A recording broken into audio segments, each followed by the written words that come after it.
There's no place to escape to. This is the last podcast. On the left. That's when the cannibalism started. What was that?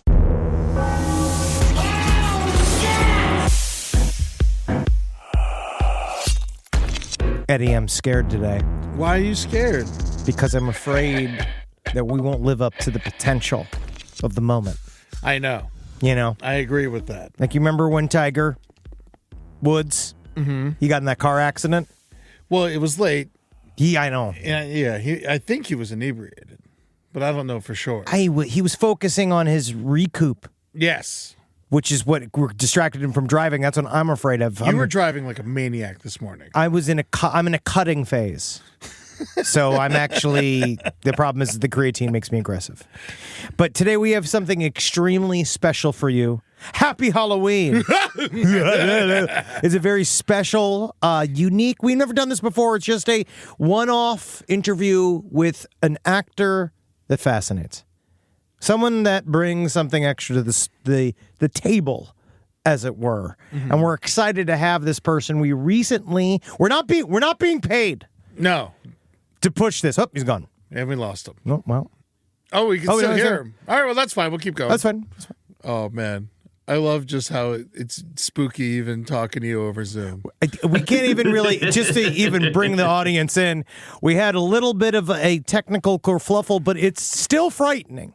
Because we're watching, it's like, it seems like, I don't know why, I don't know what it is, but your energy that the tubes are afraid of. Mm-hmm. But we have one of our new horror icons. Yes. We're very excited to have the actor who portrays Art the Clown, nay, is Art the Clown, David Howard Thornton. Thank you for being here. Oh, thank you. I'm glad I'm actually able to be seen now. Yeah, we could see you. You look good. We've been talking and singing the praises about the Terrifier films for the last couple of days. Woo! Surprise! It's like I feel like the entire country is sort of surprised at how much they've allowed themselves to like the films. It's a bit crazy. Yeah, because like when you look at it, you're like, this is for nobody, right? Like, you know, like if I showed this to my mother, she would puke and die. Well, hey, that's what it's for. Like, how did it all begin? Like, if those of you that don't know, the Art the Clown character, it did start in All Hallows Eve. Mm-hmm. Correct. So that was an anthology film that was like, but he was way more, it was kind of more of like a sketch almost in a way. Yeah, that's what that was. Those were basically almost like proof of concept movies at the time because, you know, Damien was just doing that, just, you know, having fun with his friends, making movies, and that was the OG. And that wasn't you. That's not you. That's some other guy. Was, Mike Gianelli. Yeah. Now, is he angry?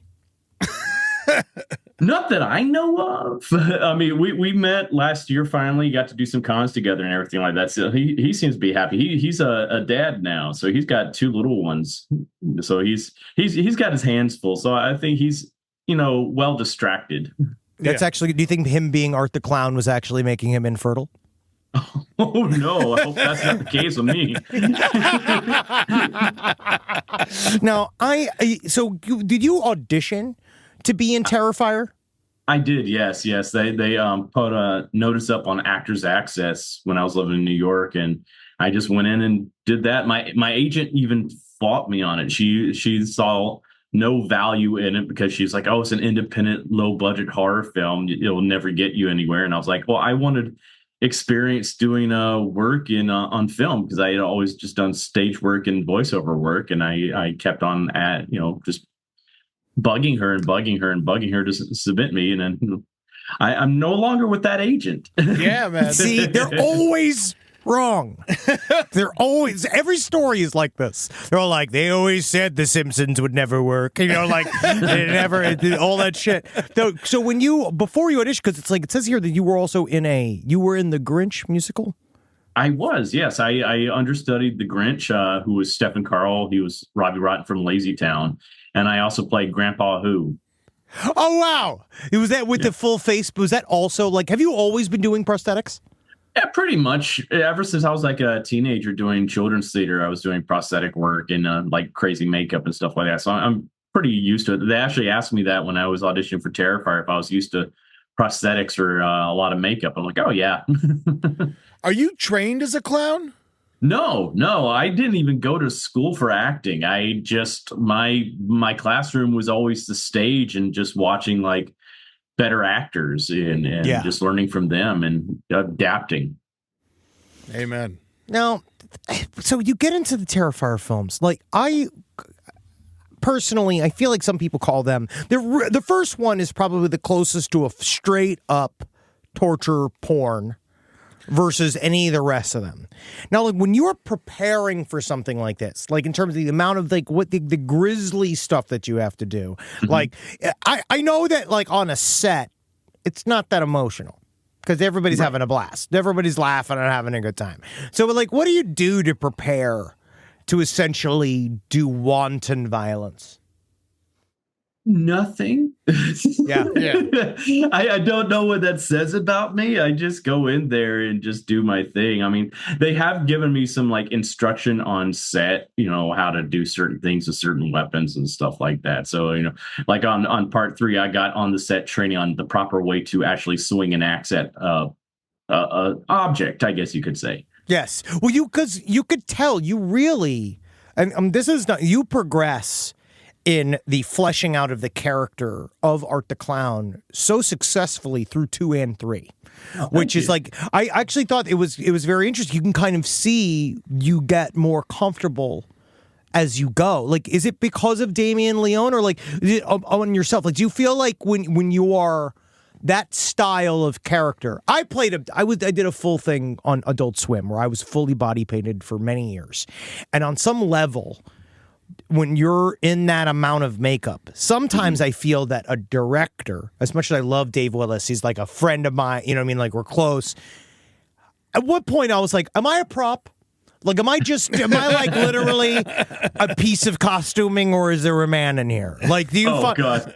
Yes. I've had directors like that before, back, especially in my stage days. There's this one director who would micro direct everything I would do on stage down to like, okay, I want you to turn your head at this angle on this line. I'm like, oh my God, is any of this mine?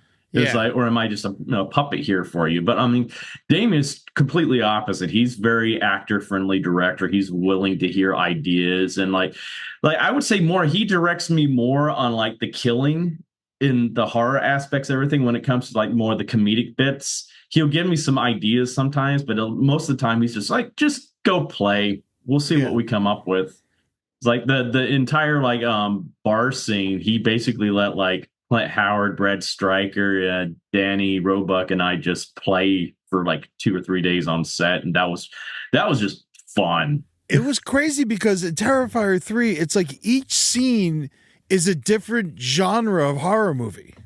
And like, and that one was like a fun, like kind of like campy scene, but then the next scene is just terrifying. Yeah, it's great. That's the best part about the movie. Yeah, and it really blew my mind, man. Now, one of the things I love about Art the Clown over like, say like Jason Voorhees or something, is that no weapon is off limits to Art. We love that he shoots people. Yeah, I think that's like one of our favorite bits is that he uses a gun. He uses the fact that, again, spoilers across the board. But that's in the first one. Yes, but in Terrifier 3, first one, yeah. Terrifier 3, the bombing is like, when that happens, I think I was the only person in the theater that was like, awesome. Yeah. I was like, yeah, good work. I mean, we blew saw up the kids. Yeah. Fuck them kids. But is there any weapon that like would be off limits for Art, or would you know? Like, if I asked you about the lore of Art, would is that even like something that you have control over? Or? No, I think everything's totally within bounds for him to use as a weapon. He likes to play. He likes toys. So it's like, I love that idea with the bomb too. That was a brilliant idea that Damien had, and you actually see me. The bomb being assembled during that one little bit there. And people don't see that. And I'm like, oh yeah, there's the bomb sitting right there. There was like a thing, there's that little moment where it was like, oh shit, where's that bomb gonna go? Like, that was like the first thought I have. And I think that what you guys do good, which is like, I know that technically it's like a film trick, but I love the little pieces in the beginning, the seeds. And then you're going to see each one of these pop off. Like, the beginning is so good in a Terrifier movie because it's setting the tone of this person's going to be dead and that person's going to be dead and that person's going to be dead. You love all this. You love all these people. They're all dead. And I'm that's my favorite. Oh yeah, Damien's great at that. He is so good at planning everything out and just dropping little hints and everything there. He's been doing that from the get-go with the first film. He's been dropping little seeds and stuff like that people still are starting now to pick up on. That's why I get so irritated when people are like, "Oh, there's no plot to these movies." Like, "Oh no, there most certainly is a plot." Oh yeah, there very much most is. Certainly. There was some I think TikToker or something like that recently posted a video going over the plot of 2 and 3, especially, and all these things. I was like, wow, this guy totally gets it. He totally understands what we're doing. Even Damien commented on him and said, "The dude, you nailed it." My first thought when I saw 2 and 3, it was like, that's Elm Street 3 and 4. Yep. And then we're careening into, you're going to go straight into the lore, like in 4, Terrifier 4, when it probably will happen, is that it's going to go deep into the lore. We're now going to go into Art the Clown's full world, which excites me a great deal. Oh, yeah, it excites me too. I mean, I know a few things that, he's got planned for part 4 or part 5 or whatever he's going, because he's still trying to, I think, decide if it's going to be 4 movies or 5 movies because he's got so many ideas. I'm thinking he's probably going to have 5 movies at least. It should be. Well, this is my question, though, is that do you get afraid of yourself? Like, it's hard as an actor. I feel like as a person, you're like, I'll come back for 9 of these, right? Like, I can do Art the Clown forever. But you ever feel like that you maybe yourself could end up jumping the shark with Art the Clown if you go too far? Like, is it a thing that, like, if he's doing 8, 9, 10, and you're going to be like, maybe it should be a lady. Maybe it should be like, somebody, some other version of the clown. Like, well, there was a lady. Yes, who's great. She's got to come back, right? Who knows? I have no idea. He's keeping so many things close to his vest right now. So I'm just like, he likes to surprise us as well. So he doesn't tell us things until we read the script and we're like, oh shit, are you kidding me?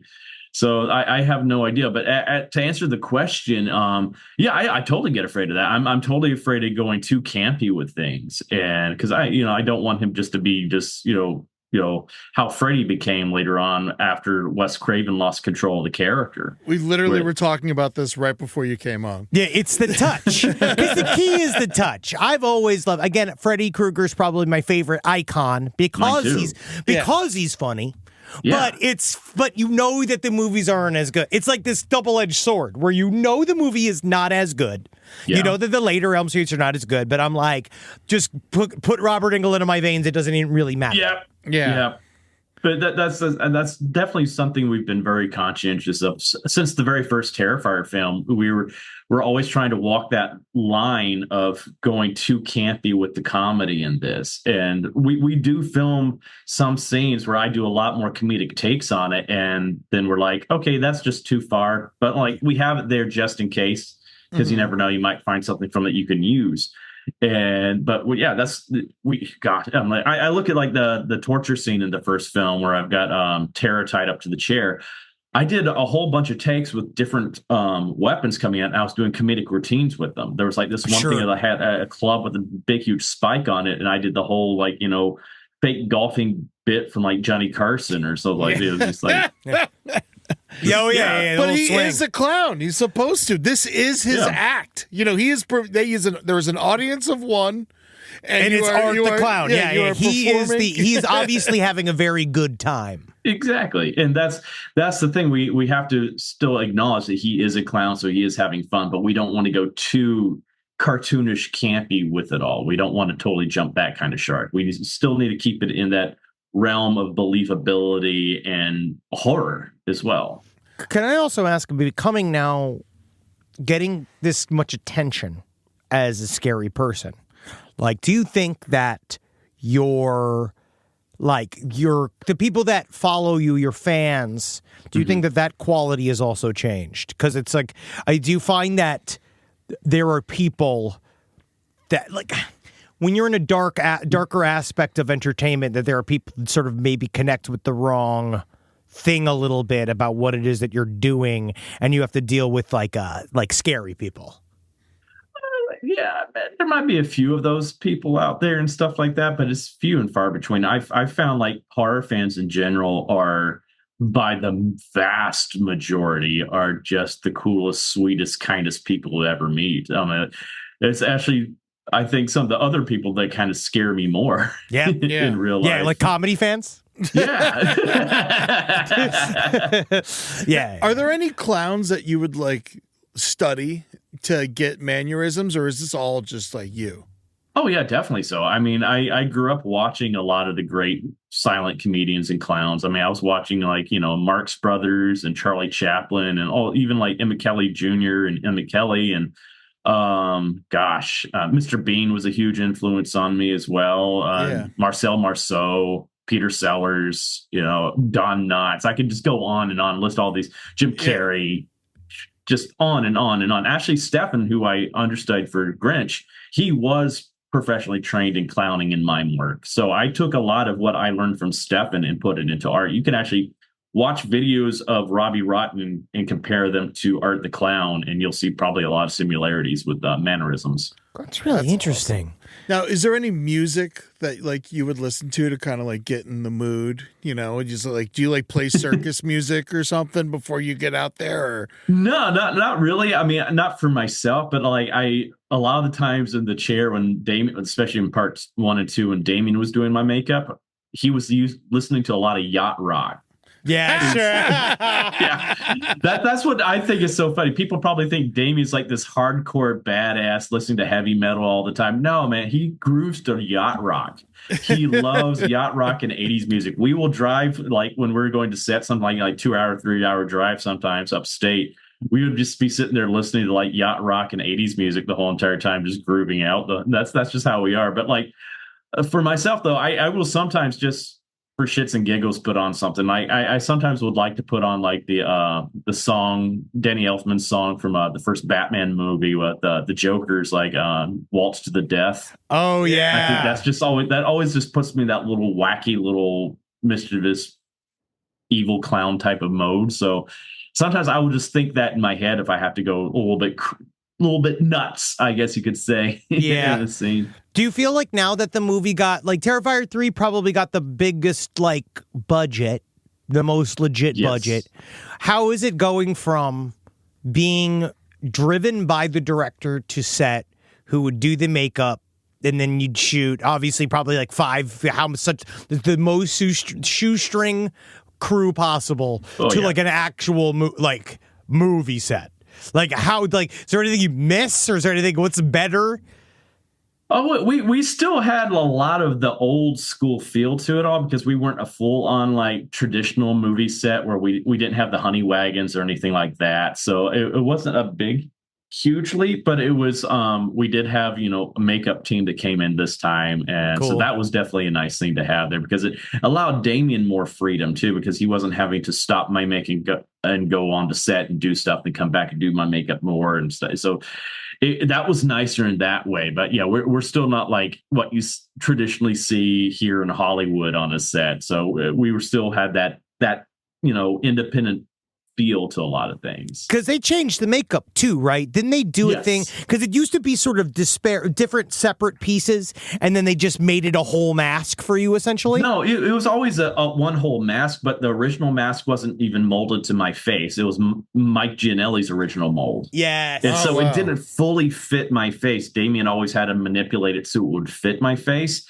But this time, Christian Tinsley, his team that did our makeup for this one on part 3, they actually did a new sculpt and mold of my face. So it's a little bit more gaunt than the last one was, because Damien wanted art to be more gaunt in this one. And it looked good. I love the look. And they also gave me skull lenses for my eyes this time. So my eyes were different. And like part 2, I had my natural green eyes, and part 1, I had contacts for a little bit, and then like we had one night where I had a rip in my lenses, and so I couldn't wear them for that night, and we had to film. So we decided from that point on, I would just be wearing my regular eyes, and if anybody knows, what the hell, Yeah, why? You're not paying attention to the right thing. Yeah, exactly. And I kind of just say in my head, like the eye color changed after he got knocked out by the exterminator. So I was like, oh yeah, the contacts popped out, and so now that's Yeah, why. sure, yeah, definitely. Yeah, I but in this definitely one, didn't notice. He's rebirthed, so now he's become more demonic in part 3, so he has different eyes going forward. This is a question that we were talking about before. Is he a human in the first one? Yes. Okay, and when does it become supernatural? At the very end of part 1, where he's brought back from the dead. Yes. And then, so he was just a man. Yes. And so the face underneath the makeup, you would assume, would have just been like Art the Clown. So what's Art the Clown? What was his day like? Yeah, what did he do during the day? What's did he his have like? a job? Did he what was that? Oh, you can't say yet? Can't say yet. Wow. Yes. All right. I'm glad there is an answer, though. Yes. That's one of those things, too, where, God, that'll be great. Everyone will be very excited to see that jump in. Yeah. I will say this, that I know for one thing, for his origin, we don't want to make him a sympathetic character. No. We Good. don't want him to have one of those tragic backstories where he was abused and blah, blah, blah, blah, blah, blah. We basically, how I view him in my head is he came out of his mother's womb and strangled her with his own umbilical cord. He's just evil incarnate. He is just, that's why hell latched onto this guy. He's like, this is our avatar on Earth. We love this guy. Evil. Yeah. Yeah. We love this guy. Yeah, it's like it's the same variant of he's from the seed of 1,000 maniacs. Yeah, exactly. He was just born evil. That's the thing, is like, I do genuinely believe there are some people that are that way. They just came out of the womb and they are just fucked up in the head. I knew a kid like that when growing up, where he was this kid that lived across the street from one of my best friends, and I saw him flat out just take glee in killing, squirrels. Yes. Where he would shoot them with his BB gun and watch them bleed out, or he would just strangle them himself. And I was like, this kid's just evil. And my mom was like, do not play with that kid ever again. He's evil. I'm like, God. So that's how I view Art. He was just born that way. He just had that tendency from the very get-go where he just loved to kill things. It brought him joy. I also find that people that have the happiest existence play unrepentant maniacs really well. And I can tell from the Lego on the shelf behind you that you seem like a very happy-go-lucky man. That comes from, years of struggling. Though. Yes, and pain. That's, I was bullied relentlessly growing up, but it's like how I escaped all that was finding the things that brought me joy and brought me happiness. And so it's like I am a child at heart in a lot of ways. I guess some people would say I am like Arrested Development in some ways. People have said that about me too, and it's like, whatever, you idiot, whatever, you fucking butthead, fuck you. Your stupid face. Shut up. Oh, I'm a child? Well, you got big ass and stupid feet. And I hate you. Yep. So save that in your pocket if you ever need a little turnaround on that. I think it's just all that bullying I went through.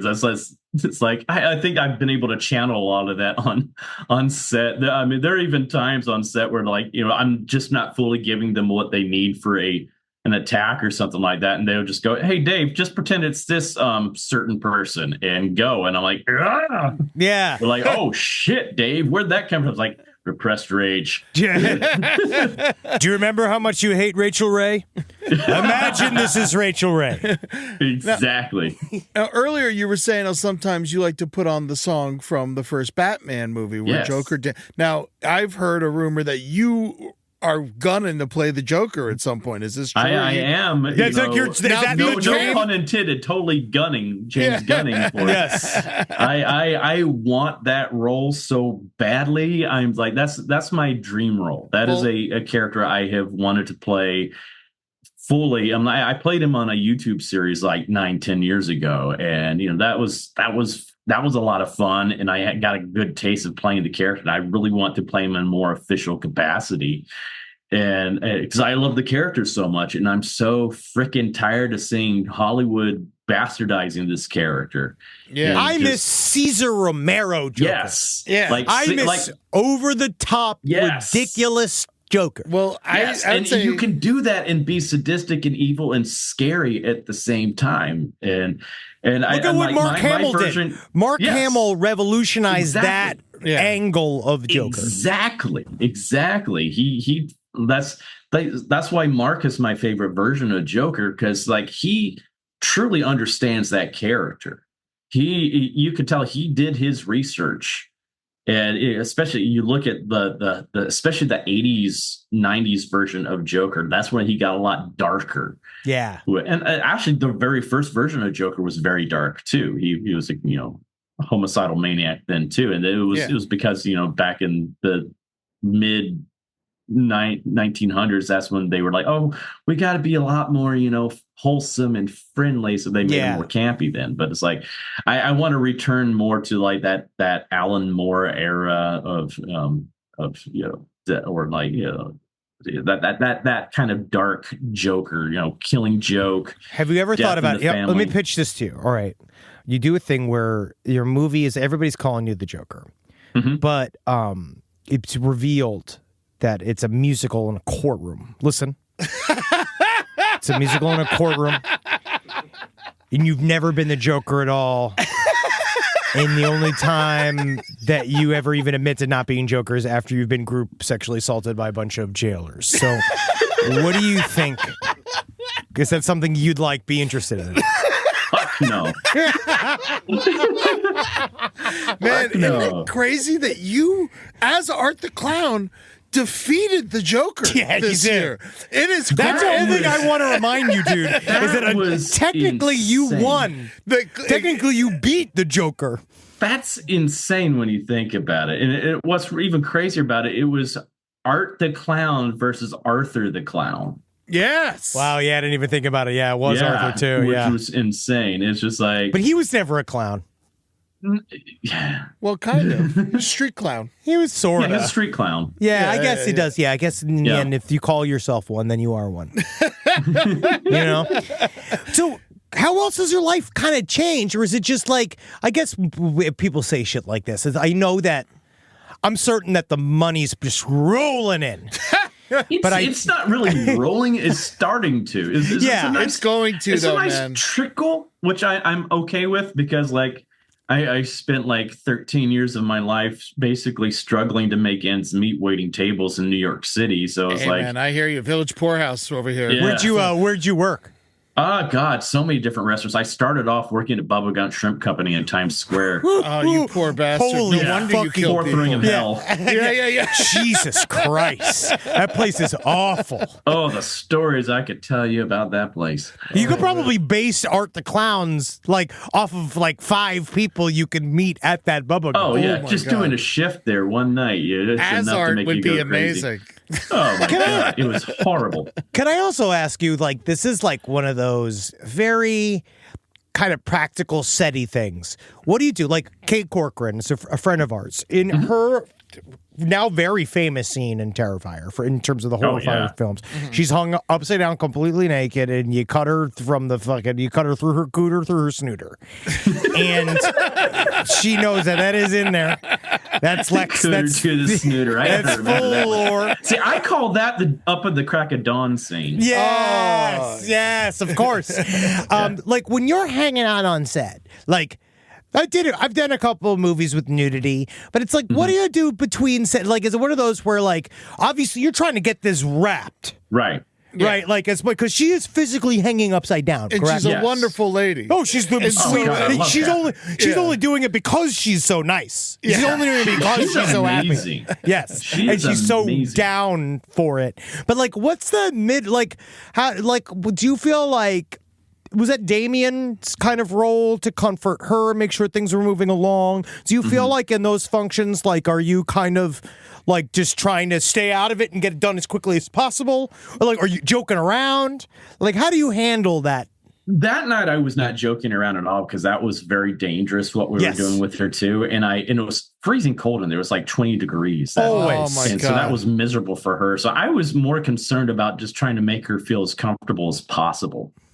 Yeah. I'm like that all the time. I'm like, with especially any of the fight scenes, I'm always trying to check in with my co-stars, making sure they're okay and everything. I think they probably get annoyed with me because I'm always saying, "Oh my God, are you okay? I didn't hurt you or anything like that."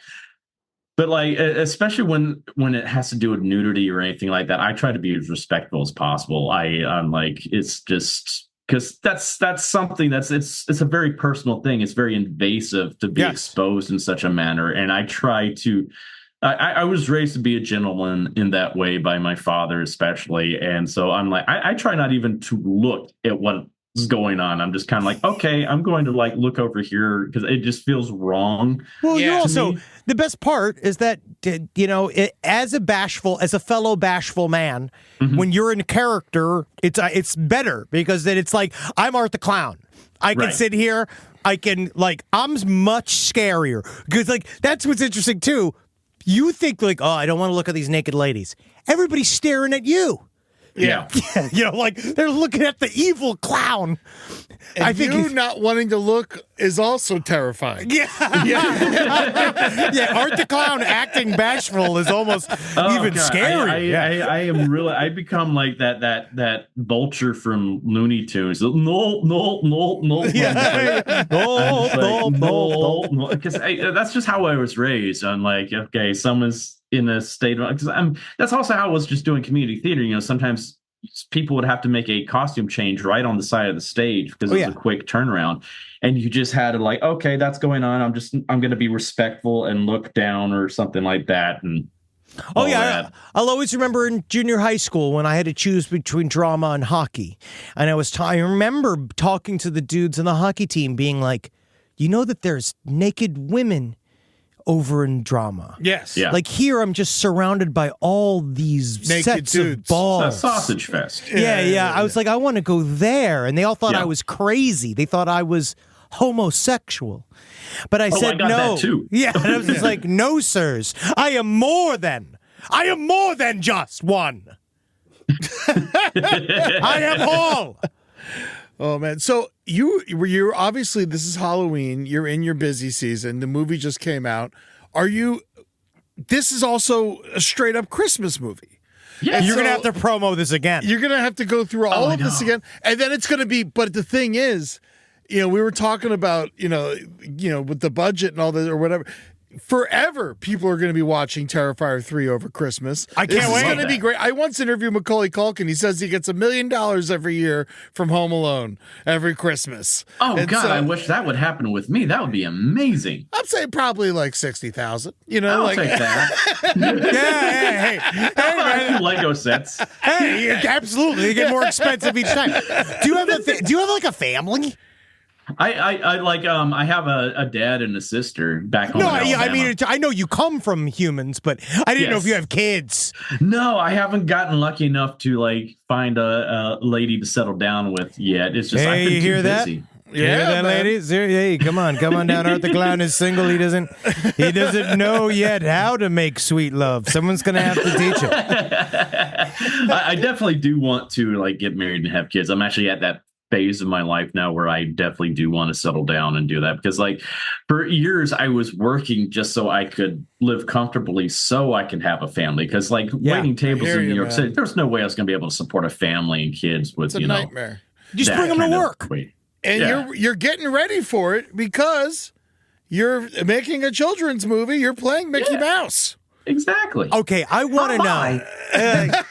Can I ask about? So now, for those of you who don't know, there was a little teaser trailer before Terrifier 3 for the new. I guess it was as soon as Steamboat Willie, the copyright ran out, because I got a shirt that says "Fuck you, asshole" with Steamboat Willie on it immediately from our buddies Met Syndicate. But my question is that when you. So how did that all happen? How quickly did that go down? So the movie's called Screamboat, and you're playing a horror version of Steamboat Willie. Yes. That's all I know. Yeah. And that's all you got to tell us, but more just how the when did all that kind of happen? This all started happening last year, because the director from that is also my director from The Mean One. And he went to school with the Fuzz on the Lens guys from Terrifier, so they kind of partnered up for this film because he's like he knew this property was coming out in public domain in this year, and he's like, well, I want to snap it up before anybody else does because I have a great idea for this, and why not? So he approached me last year. It's like, hey, I have this script. Playing Willie, will you do it? I'm like, oh my God, yes, of course, because it's a full circle moment for me too, because my first big real leading role was back in 8th grade at my middle school. Was I played Mickey Mouse in Mickey's Christmas Carol.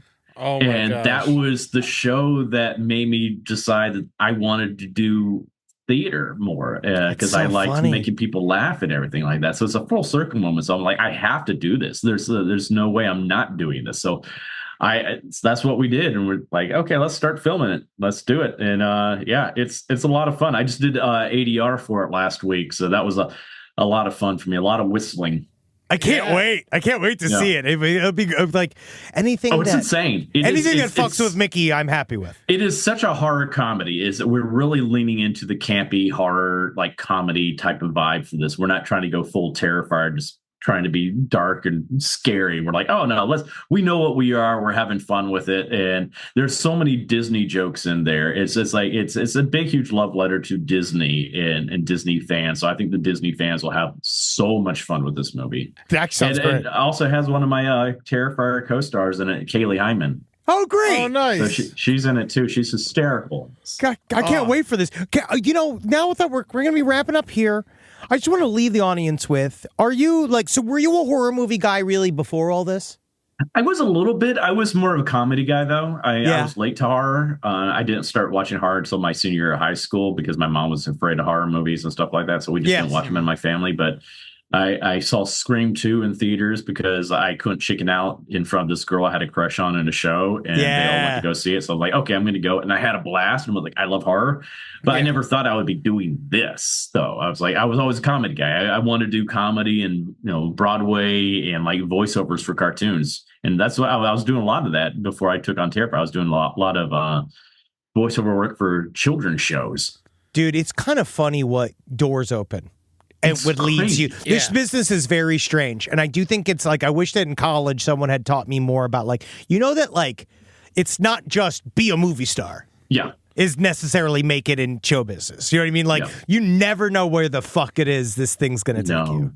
No, you just got to, I learned a long time ago, you just got to go with the flow. Wherever it leads you, just go with it. And I'm glad I did that because I wouldn't be here. I would still probably be waiting tables in New York City right now, struggling to get by. Yeah, think about the things you didn't get that you were angry about, right? Like, or upset or sad about. Now you're like, now you're doing something else. I was up for 5 or 6 different Broadway tours right before I got Terrifier, and they all fell through for me. And it was, I was very frustrated. I was in like final callbacks for like Susan Stroman and Roger Reeves and all these people. And I was like, oh my God, I'm so close to getting something. And so why won't something stick? And there's a reason for that, because if I had gotten any of those, I wouldn't have been able to do Terrifier. And who knows? Isn't that weird? You are crazy? one of the all-time horror icons now. Yeah, it's in there now. 3 really solidified Is that fucking crazy? Isn't that ridiculous? Yeah. It's weird. It is very, I was just walking down the street here in Burbank the other night, just getting dinner. I had my glasses on, everything. I was a little bit disheveled because I had just gotten off the airplane, and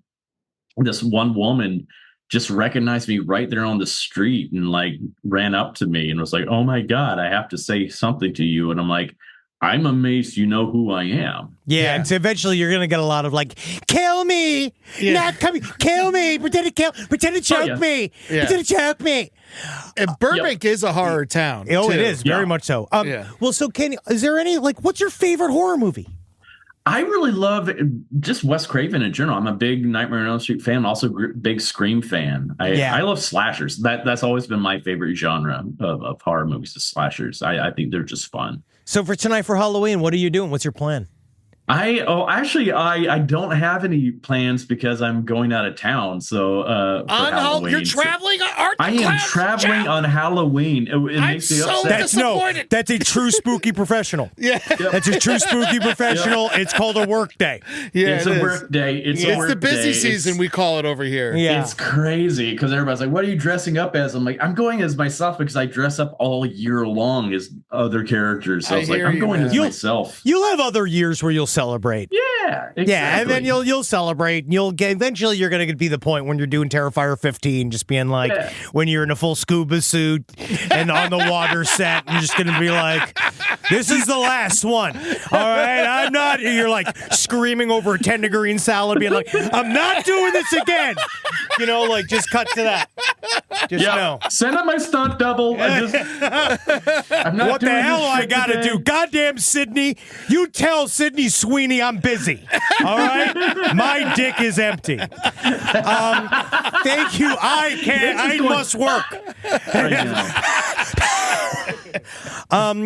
Thank you so much. Yeah, it's hard. No, it's fine. disgusting, and you didn't say it. I said it. Yeah, it does. Thank you so much, David Howard Thornton.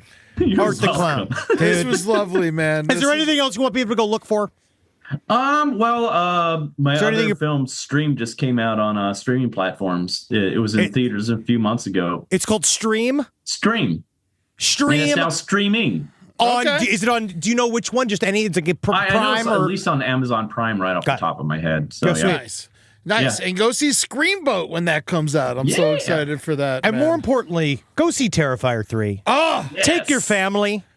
and then watch it again sneak over in- Christmas. Sneak in your kids. I Yeah. actually think that this is the one to really sneak in the kids to. You could but no infants. Someone No, brought no an infants. infant. Someone brought an infant. Oh, in Terrifier God. 3. Why? And they were just like, I guess it's because they can't. They know that the baby won't.